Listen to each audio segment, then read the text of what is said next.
Hi, this video is for the Property Developer of the Year Awards nomination.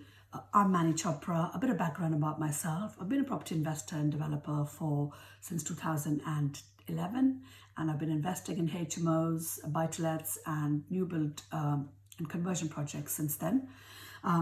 Give a bit of background on the actual deal that I've applied for this nomination. It's One the Green in Bracknell, and effectively we've owned this house and we've been running it as a 6-bed HMO since 2011.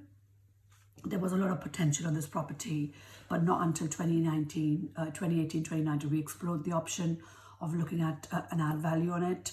So it was running smoothly as an HMO, but it did then become, over the years, very run down, and they had a lot of issues with the heating, the plumbing and everything. And we thought, well, while we're going to have to refurbish the whole house, why don't we try and look at the add value with a lot of the land at the back. So it had a huge garden, and it was a semi-detached dwelling, and at the one side of the semi-detached dwelling where it was detached, there was a veterinary surgery, and at the land at the back of the veterinary surgery was also part of our title. So not only did we have a big garden, we also had another plot of land, which was at the back of the veterinary surgery, which was part of ours. So we thought all of that would make a good dwelling house. We then put a planning application in for an additional dwelling house of 4-bed house. Initially, we got rejected on the planning. We then put an appeal in because the impact on the street was very little. So if you can imagine, you had the main semi-detached house, and the bulk of the extension was a small, 2 or 3 meters, well, maybe 4 meter side extension, which was sort of one layered back. So there was no impact as such on the front. And majority of the extension, as per the plans, was a double-story side extension and a double-story back extension and a further single-story extension. So as you can imagine, majority of the work was being done at the back, and there was very little impact on the front. Based on that, on appeal, we won the planning, and we started the works on the 1st of January, first week of January 2020. We then created 2 houses. The existing house remained as a 6-bed HMO, but obviously a fully upgraded one because we stripped it to the walls, and we did complete new electrics, new heating, new layout as well. We created a 6-bed all ensuite HMO with a very large communal area, a good sized kitchen and a separate utility room. And the new dwelling, which we called 1A the Green, was a 4-bed dwelling with an own annex, and they both had very large gardens, communal gardens to share.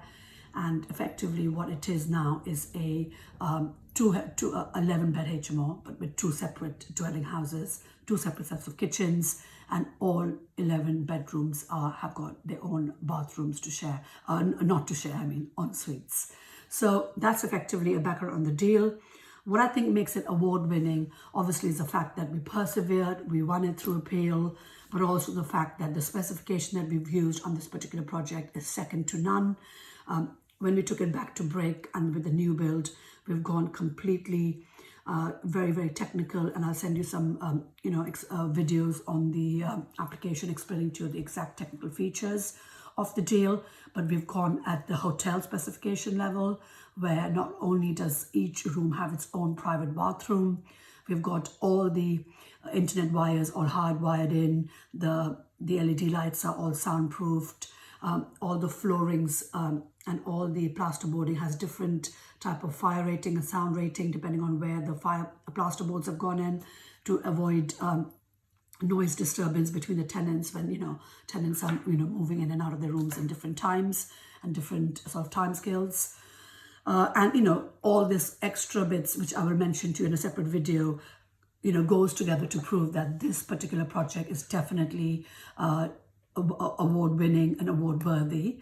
And we have the internal footage and external footage in various videos, which we've sent links to you via the application. In terms of the figures, we bought the property for £305,000 in 2011. We refinanced it over the last 9 years, and a current mortgage is £440,000.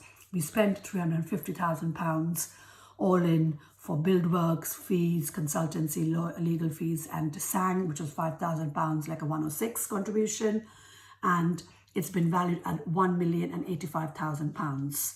So that's where we're at in terms of the figures. This is Manni Chopra signing off again, and I hope I win this award.